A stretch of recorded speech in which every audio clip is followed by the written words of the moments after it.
Si Neri, alam ko naman na malakas siya, pero ang tagal niya makahuli ang tagal niya nahuli. Pagdating sa akin, madali lang yun. 8 liters to words lang to sa akin. Easy work lang.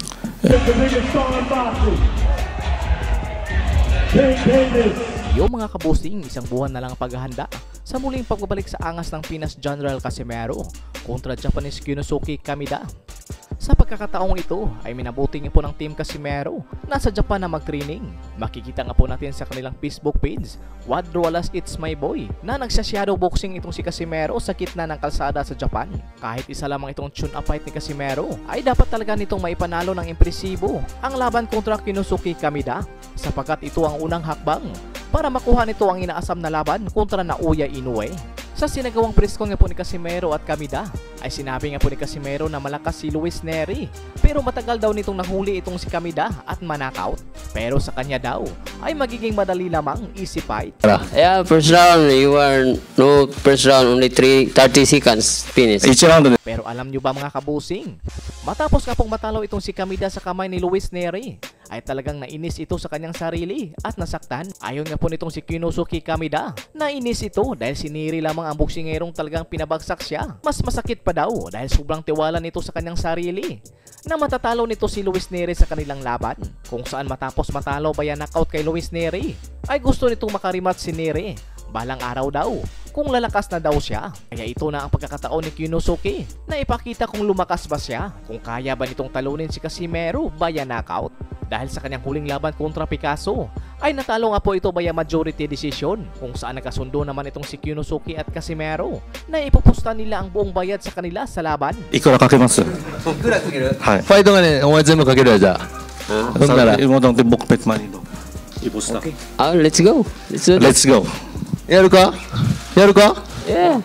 Oy, kutai. Let's go. Kung sino ang mananalo, ay siya ang mag-uuwi sa lahat ng binayad ng kanilang promoter. Sa tingin nyo mga kabusing, kung nasaktan man itong si Kyunosuke sa pagkatalo nito kay Luis Neri, ano na kaya kung matalo ito ni Casimero at uuwi itong walang pera? Baka magpatiwakal na lang ito, joke lang. Sa ibang banda naman, Pinoy hard-hitting bantamweight prospect Herlan Gomez ay mapapalaban kay former WBO bantamweight champion Jason Moloney. Hindi pa man sinabi kung kailan at saan maglalaban ang dalawa, pero legit po ito. Ayon sa source, Pinoy Boxing Prodigy, magandang laban ito para sa ating pambato. Mayroon namang ring record itong si Gomez na 14 wins, 2 losses and 10 knockout. May edad pa lang itong 26 years old. Huling laban nito ay sa nakaraang May 24 ngayong taon. Samantala naman itong si Jason Moloney, huling laban naman ito ay sa nakaraang Pebrero 24. Pariho nga po itong dalawa na natalo sa kanilang latest fight. Natalo itong si Herlan Gomez matapos itong umakyat sa Super Bantam.